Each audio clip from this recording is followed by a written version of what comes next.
ಬಾಕಿ ಇದ್ದ ವಿದ್ಯುತ್ ಬಿಲ್ ವಸೂಲಿ ಮಾಡಲು ಹೋದ ಲೈನ್ಮ್ಯಾನ್ ಮೇಲೆ ಮನಸೋ ಇಚ್ಛೆ ಹಲ್ಲೆ ಮಾಡಿದ ಘಟನೆ ಗೋಕಾಕ್ ತಾಲೂಕಿನ ದುಬ್ದಾಡ್ ಗ್ರಾಮದಲ್ಲಿ ನಡೆದಿದೆ.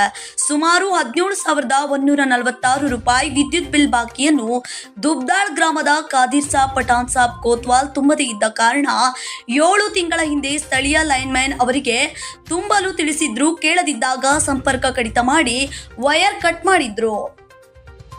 ಸಂಪರ್ಕ ಕಡಿತ ಮಾಡಿದ್ರು ಸಹ ಕಾದಿರ್ ಸಾಬ್ ಪಠಾಣ್ ಸಾಬ್ ಕೋತ್ವಾಲ್ ಈತ ಅನಧಿಕೃತವಾಗಿ ವಿದ್ಯುತ್ ಸಂಪರ್ಕ ತೆಗೆದುಕೊಂಡಿದ್ದು ತಿಳಿದು ಬಂದಿದ್ದರಿಂದ ಹಿರಿಯ ಅಧಿಕಾರಿಗಳ ಆದೇಶದಂತೆ ಲೈನ್ಮ್ಯಾನ್ ಪ್ರಮೋದ್ ಮಾಳ್ಗಿ ಮತ್ತು ಸಿಬ್ಬಂದಿಗಳು ಸೇರಿ ಕಟ್ ಮಾಡಿದ ವೈರ್ ತರಲು ಹೋದಾಗ ಕಾದಿರ್ ಸಾಬ್ ಪಠಾಣ್ ಸಾಬ್ ಕೋತ್ವಾಲ್ ಈತ ಪ್ರಮೋದ್ ಮಾಳ್ಗಿ ಈತನನ್ನು ಹಿಗ್ಗಾಮುಗ್ಗಾ ಥಳಿಸಿ ಮೇಲೆ ಎತ್ತಿ ಕೆಳಗೆ ಒಗೆದಿದ್ದಾನೆ. ಆತನನ್ನ ಒಗ್ದಿದ್ದನ್ನ ನೋಡಿದ್ರೆ ಏನಾದ್ರೂ ಅನಾಹುತ ಆಗ್ಬೇಕಿತ್ತು. ಅದೃಷ್ಟವಶಾತ್ ಯಾವುದೇ ಅನಾಹುತ ಸಂಭವಿಸಿಲ್ಲ. ಇನ್ನು ಇದೇ ರೀತಿ ಬಾಕಿ ವಸೂಲಿ ಮಾಡಲು ಹೋದವರ ಮೇಲೆಲ್ಲ ಇದೇ ರೀತಿ ಹಲ್ಲೆ ಆಗ್ತಿದ್ರೆ ಹೊಣೆ ಯಾರು? ಇನ್ನು ಹಲ್ಲೆ ಮಾಡಿದವರ ಮೇಲೆ ಹಿಸ್ಕಾಂ ಅಧಿಕಾರಿಗಳು ಯಾವ ರೀತಿ ಕ್ರಮ ಕೈಗೊಳ್ಳುತ್ತಾರೆಂದು ಕಾದು ನೋಡಬೇಕಿದೆ.